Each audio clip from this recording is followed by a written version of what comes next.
हम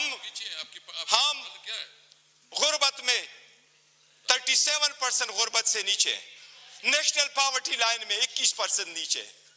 हम कैसे आगे तरक्की करेंगे? बाकी गैस, पेट्रोल, बिजली तो दूर की बात, आपको पानी मुयस्सर नहीं है। ये इन लोगों की 4 दहाइयों की कसम रहा है जो आवाम को दिया है। इसलिए आवाम ने समझ करके इनको रिजेक्ट कर दिया है। एमकेएमयू वाले वो साथ बैठे थे। मुझे हमेशा से 2 पार्टियां अदरवाइज पसंद हुआ करती थी। एक जमात इस्लामी जिसमें फिर भी जमहूरियत है, दूसरा एमकेएम जिसमें मुतवस्सित तबके के लोग शामिल होते थे। लेकिन इस मर्तबा वो भी टिकट लेने वालों के लाइन में लग गए और अपने वसूली की सौदाबाजी की।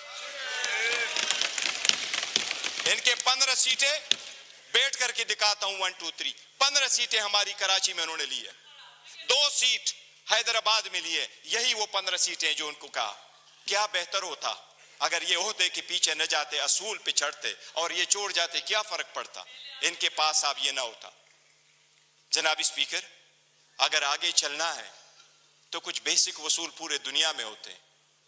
पहला वसूल ये, आपके सामने वो साइफर का जिक्र कर रहा है। साइफर एक हकीकत है। इमरान खान साहब ने जिस वक्त ये उठाया है, वो लोग जो मुल्क को साजिश करा की हुकूमत खत्म करने में, उनका ट्रायल होना चाहिए बजाय उसकी जिसकी आपने हुकूमत खत्म किया और उसको ट्रायल भी करवाया।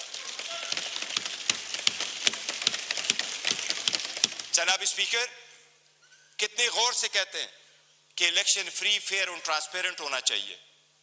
आप उस हुकूमत का हिस्सा थे डिप्टी स्पीकर। जो ही हुकूमत बनी, इनकी पीडीएम आई, सबसे पहले इलेक्ट्रॉनिक वोटिंग मशीन इन्होंने खत्म करवाई, because they knew it public के रिजेक्टेड। ये ओहदे बांटते आपस में, ये डेमोक्रेसी से दूर दूर उनका कोई ताल्लुक नहीं। स्पीकर, डिप्टी स्पीकर, अगर हमने आगे जाना है, बढ़ना है, तो उसके मिनिमम कुछ वसूल होते हैं।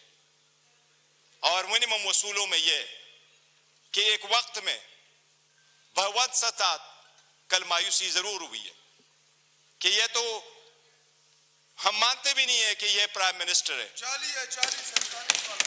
लेकिन फिर भी उस ऑफिस में निकलते हुए भी इसने हमारे वो औरतें बहनें जो जेलों में, उनकी रिलीज का कोई ऑर्डर नहीं किया था। इससे तो यूसुफ रजा गिलानी बेहतर था, जिसने पहले दौर में यह कह दिया था कि जज उसको मैं आजाद कराऊंगा। ये वही वाले लोग हैं जो उस तरफ चले गए। डिप्टी स्पीकर साहब, डेमोक्रेसी के वो उसूल जिसको लोग सुनहरी उसूल क्या कहा करते थे, ये लोग कुर्बान कर चुके। ये आकर के आपको दर्स देते हैं कि हम डेमोक्रेटिक है। योराना, ये डेमोक्रेटिक नहीं है, ये मुफाद फरस्त है। इसमें कोई शक नहीं। आपने नेब के कानून में तरमीम की, आपने अपने मुफादात की पॉलिसी की, सबसे बड़ी काबीना इसने बनवाई। इंडिया का मैं एक मिसाल देता हूं डिप्टी स्पीकर। 1971 में इंडिया की आबादी थी 54 करोड़, आज इंडिया की आबादी है 140 करोड़। 71 में इंडिया की लोकसभा की यानी नेशनल असेंबली की सीटें 528 थी, आज भी इंडिया में लोकसभा की सीटें 528 है। जो सीटें मुख्तस थी 54 करोड़ लोगों के लिए, इंडिया ने कहा हमने ओहदे नहीं बांटे, सीटें नहीं बांटी, हमने अपना पैसा बचाना है, आवाम का पैसा बचाना है। आज भी 140 करोड़ उसी सीटों पे बैठे। अगर ओहदे नहीं बांटने और अपनों को नहीं मानना तो डेमोक्रेसी आगे बढ़ेगी।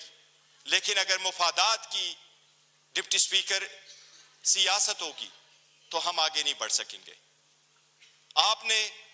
हमने आपके सामने एक प्रिविलेज मोशन भी लेके आया। कौन सा लफ्ज है जो उमर साहब का आपने स्पंज किया है, लेकिन हमें नेशनल टीवी पे आप स्पेस नहीं दे रहे। हम आपको रिक्वेस्ट कर करके तक जाते हैं कि हमें टाइम दे बोलने के लिए। इस पार्लियामान में हमारा एक जैसा राइट होना चाहिए।